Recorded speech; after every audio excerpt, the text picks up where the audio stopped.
Hey, what's up, everybody? John Millen with Benefit Hackers. I have something I want to share today. So if you're a human resource director, benefit manager, if you're a business owner, if you do the finances for a small or mid-sized company, I think this is really going to help you. What I'm going to talk about is how do we create a zero deductible medical plan environment? How do we make the medical plan so rich in benefits without purchasing a platinum level plan? Because as you know, a platinum tier level medical plan, most of them have a zero deductible, but the price is astronomical. And remember, if you're only paying 50% of employee only, that's okay. But then you ask the family to pay the difference, and that's where people are really just going overboard because they want good coverage, but they don't want to spend $2,500 a month for the coverage, right? So this is what you do. What we do is we use the zero deductible solution, which is a way of introducing first dollar coverage. You've heard me talk about first dollar coverage a lot. What it essentially means is that if you need any kind of medical test, visit, treatment, surgery, medical equipment, DME, hospitalization, blood work, lab work, all that stuff, right? If you have a sickness or an illness or an accident where it's going to trigger some out-of-pocket expense for you because your medical insurance doesn't pay every penny, right? Even a gold or platinum plan does not pay every penny.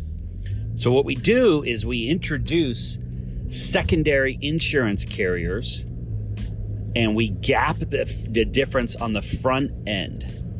And we provide first dollar coverage. So if you need an MRI on your shoulder because your doctor says, I think you tore your rotator cuff, and you're like, oh, great, okay, and you happen to know your medical plan, or you ask the price, or you realize it's going to be over $1,000, $2,000, $3,000, and you look at your medical plan and it says outpatient diagnostic testing 20% after deductible, and then you see your deductible is $3,000, you know you're on the hook for the first $3,000.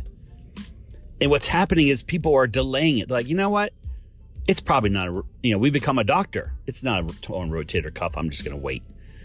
A recent USA Today stat on the front page of the newspaper just last week said that 31% of people are delaying medical treatment because of the cost. It was 19% back like 10 years ago. It's climbing. Makes total sense. This pushed for high deductible in consumer-driven health plans, slap an HSA in there, think everyone's going to get treatment. It's not working in a majority of the cases. I'm not saying it doesn't work some cases, because it does. But if someone doesn't have $3,000 and all they have is an HSA account with $150 in it, that ain't going to cut it. So they delay care. So what we do is we build first dollar coverage. So I hope you have your head around what that means, because it's a term that's used a lot in the insurance industry, but you need to understand what it means. If you need to get a test, someone else is paying the bill. If you need to get blood work, someone else is paying the bill. If you need to get some surgery, someone else. If you're need to go to the ER, someone else, right? Someone else is paying that first dollar of expense. It's called first dollar coverage versus you paying the expense. Someone else pays it. And in this case, what we use is we use another insurance company or companies from the main medical insurance provider. So we use it's like insurance on top of insurance, people have said. But all insurance is protecting risk. And what the major medical carriers have done, and what you might have now, is you might have a lot of risk. In your major medical plan, you might have a $2,000 deductible, or $3,000 or $4,000 or $5,000 or $6,000. So we fill that gap using other insurance companies, and they take on the risk in a very smart way, which is why they can do this. Some of these companies have been doing it for 70 years, 100 years. So we reinsure that risk using one or more other plans. Some of them are insurance plans. Some of them are not even insurance. They're like service plans, right? That is the concept. You've heard me refer to it as a gap strategy or a gap bundle or sometimes you hear gap insurance. Gap insurance is a very generic term, so you want to be a little careful because there are true gap expense supplemental insurance plans, but there's also indemnity plans, there's also service plans, there's also pharmacy plans, there are deductible based plans, there's all kinds of stuff, and there's over a dozen different companies that provide the coverages, with each having probably 5 different options. So you've got 60 different options you got to look at. So it can be very complicated, which is why we specialize in this. I think we do this better than most people around the country because we have been refining it for 8 years. So first dollar coverage. I'm back to the topic. I am predicting, and I'm seeing it already, so I'm not, I can't predict the future, but I'm predicting that this deductible trend that used to be going up is going to come back down, and we're starting the trend by introducing coverage to make a zero deductible environment. So if you get admitted to the hospital, someone else will pay the first $1,500, $3,000, $5,000, not you. Another insurance company will pay that bill on your behalf. If you need to get the MRI on your left shoulder back to the rotator cuff, someone else is going to pay the $1,000 bill, the $2,000, $3,000, $4,000 cost, not you. If you need to go to the emergency room for a child for a concussion, but you're afraid of the expense, so you think you're just waited out a couple days because you have a high deductible plan where you're paying out of pocket for the emergency room, even though it's your child. The $3,000 is in your head. Maybe it'll get better. Let's just wait, right? If you knew that someone else paid the bill to take your child to the ER after you think they might have a concussion, would you do it? Like if I paid the bill for you, would you go? If I said, go, you need to go, I'm paying it, you'd go.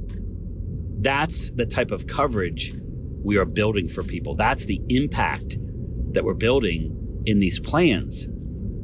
And I could go on and on and on with scenarios. So think of a scenario, and we have some strategies to help address it for most things. Not everything. If you want everything, then you need a platinum plan.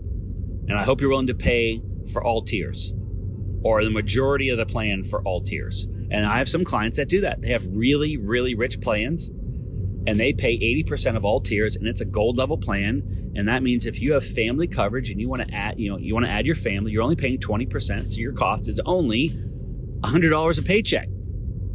Good for you. You have a great plan and an employer that has a lot of extra cash coming in. But that's not most small and mid-sized companies, right?